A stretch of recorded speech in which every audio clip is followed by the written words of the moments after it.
26년 2월 10일 화요일 동행 묵상입니다. 요한복음 4장 15절에서 26절 직면의 기술이라는 제목입니다. 성도 여러분, 직면이라는 말이 있습니다. 고통을 호소하는 문제의 원인이 되는 근본적인 문제에 대해서 접근하지 못하고 있는 사람들을 도울 때 쓰는 방법입니다. 그러나 이 직면이라는 것을 노련한 상담자일수록 함부로 사용하지 않습니다. 깨질 관계가 우려되기 때문입니다. 사실 예수님도 다짜고짜 이렇게 직면하지는 않으셨습니다. 어제 본문에서 확인하신 것처럼 목마른 사마리아 여인에게 조심스럽게 접근하셨고, 그녀가 알아들을 수 있는 언어로 대화하셨고, 그녀가 예수님이 주시고자 했던 영혼 구원의 샘물에 대해서 전하시고, 관심을 보이자 오늘 본문에서 이렇게 직면을 사용하셨기 때문이지요. 말씀 봅니다. 15절에서 18절 먼저 나눠서 볼 텐데요. 사마리아 여인의 예수님께 대한 호칭이 어제 당신에서 주요로 바뀌었습니다. 평생을 영혼의 목마름 가운데 살았던 사마리아 여인에게 목마름이라고 하는 주제는 가장 절실한 주제였고, 내가 주는 물을 마시는 자는 영원히 목마르지 아니하고 그 속에서 영생하도록 솟아나는 샘물이 되리라 말씀하시는 예수님께 이제 의탁하고자 하는 믿음이 생겼던 겁니다. 그녀는 예수님이 주시는 영생의 샘물을 마시고 더 이상 목마르고 싶지 않았던 겁니다. 잠깐 시원함을 주는 듯 하다가 더 타는 듯한 목마름의 고통을 가져다주는 중독적인 것들과의 결별을 선언하고 싶은 마음이 생긴 겁니다. 성도 여러분, 우리가 신앙생활 하면서 영생이라고 할 때 만약 천국 가서 누리는 그것만 영생이라고 한다면 그거는 진정한 기독교가 아닐 겁니다. 요한복음은 예수님을 영접하고 그분의 말씀을 붙잡고 예배하고 영과 진리로 사는 사람들의 이 땅에서의 삶을 영생이라고 말합니다. 예수님을 믿고 그분 말씀 따르고 사모하며 사는 사마리아 여인은 더 이상 사마리아 여인이 아닐 수 있습니다. 내일 본문에서 확인할 수 있겠지만은 그녀는 완전히 살아나서 영생을 삽니다.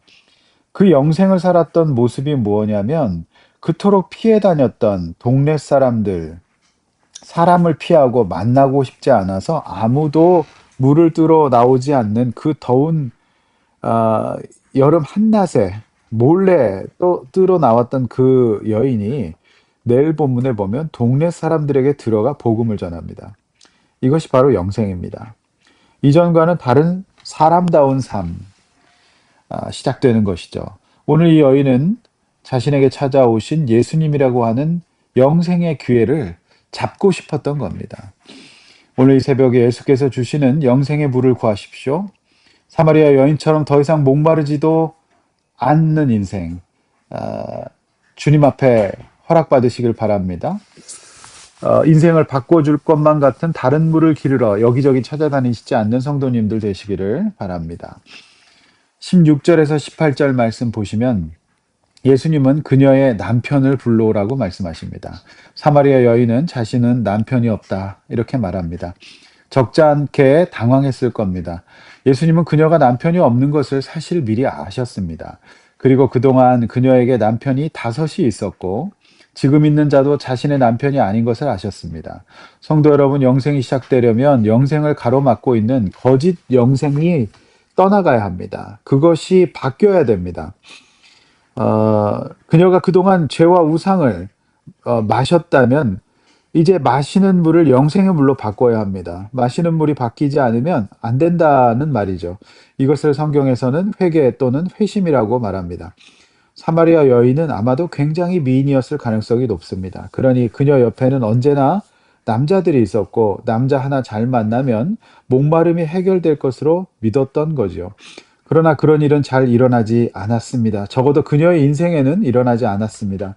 설사 육신의 목마름이 잠시 해결될지 몰라도 예수님이 주시는 영원히 목마르지 않는 영생은 얻지 못했기 때문입니다. 성도 여러분, 오늘 주님 물으십니다. 우리가 주님 앞에 내려놓고 바꿔야 될 내 영혼을 병들게 했던 죄와 우상의 물은 무엇입니까? 그 물을 바꾸십시오. 19절에서 26절 말씀의 논의가 영생의 논의가 예배로 옮겨갑니다. 예수님 시대 사마리아인들은 자신들이 예배하는 장소는 자신들의 이 동네라고 생각했습니다. 이걸 이제 신명기에 나오는 그리심산이라고 하는데요. 유대인들은 반면에 이제 예루살렘이라고 생각을 했던 것이죠. 그러나 예수님은 이제 자신이 이 땅에 오셨고 자신을 통해서 아버지께 예배할 시대가 열렸기 때문에 예루살렘에서도 말고 또 저산 그리심산에서도 말 것이다. 이 무슨 말씀이냐면 이 율법과 성전의 시대가 저물고 예수 그리스도를 나의 주 나의 하나님 영접하고 그분을 십자가에서 죽으심으로 우리의 죄 문제를 해결받고 구원받아 23절 말씀처럼 영과 진리로 예배하는 시대가 열릴 것이기 때문입니다. 따라서 오늘날 특별한 성지가 있는 것은 아닙니다. 신학적으로는 우리가 사는 우리의 삶이 예배당 성전이고 우리 삶이 이제 성지가 되는 거죠. 그래서 그 성경의 땅이라는 표현을 요즘 쓰고 있는 것입니다. 예수 그리스도 오신 이후에는 모든 곳이 하나님을 예배하는 장소가 되기 때문에 특별히 지리적인 장소로서의 예루살렘은 큰 의미가 없다. 이렇게 볼 수가 있는 것이죠. 그래서 24절에 예배하기의 기본적인 선언으로 삼고 있죠. 24절 말씀. 그래서 예배당의 강단에 이 말씀이 많이 써 있습니다. 어떤 말씀입니까? 하나님은 영이시니 예배하는 자가 영과 진리로 예배할지니라. 유명한 말씀입니다. 자, 25절 말씀 보시면 사마리아 여인도 메시아 그리스도를 기다렸습니다. 그가 오시면 모든 것을 누릴 수 있는 것을 알고 있었지만 자신 앞에 서 계시는 예수님이 바로 그분이라는 것은 몰랐습니다. 그래서 예수님께서 26절에서 내가 바로 그라고 하심으로 또 한 번의 직면을 하고 계십니다. 16절에서 그녀의 죄와 연약함을 직면하셨다면 26절에서 그녀의 삶에 가장 필요한 것은 다름 아닌 예수 그리스도 자신이라는 영적인 진리를 받아들이도록 직면하신 겁니다. 정답을 말씀하신 겁니다. 그러니 이 귀한 영적인 기회를 유대인들이 먼저 받는 것이 아니라 목마른 인생 사마리아 여인이 먼저 받게 되었다는 것이 오늘 말씀의 메시지가 될 수 있는 겁니다.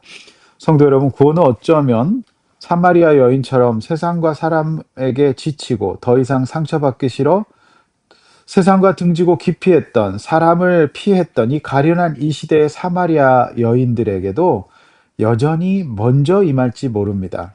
우리가 믿고 찬양하고 영광 돌리는 예수님은 저와 여러분 같은 사마리아 여인을 사랑하셔서 찾아오시고 영혼의 목마름을 해결해 주시는 분이기 때문에 그렇습니다. 기도하시겠습니다. 하나님 아버지 감사합니다. 저 예루살렘의 종교 지도자들과 바리새인과 서기관 율법사들이 아니라 목마르고 지치고 사람들에게 참 치여서 사람들을 피하고 있었던 사마리아 여인에게 찾아오셔서 영생을 선물해 주시니 감사합니다. 하나님 아버지, 우리가 이 땅 살면서 언제나 하나님 앞에서 영생을 살게 하여 주시고 기도하고 말씀 듣고 우리 가운데 있는 죄 문제를 해결하고 우리가 먹고 마시는 모든 죄를 바꿈으로 말미암아서 하나님 은혜의 물을 마심으로 말미암아서 예배드림으로 말미암아서 사람다운 삶, 회복되는 삶, 영생 얻는 삶을 살게 하여 주시옵소서. 감사하며 오늘 하루도 잠자리 들 때까지 은혜 베풀어 주시옵소서. 예수님의 이름으로 기도함나이다. 아멘.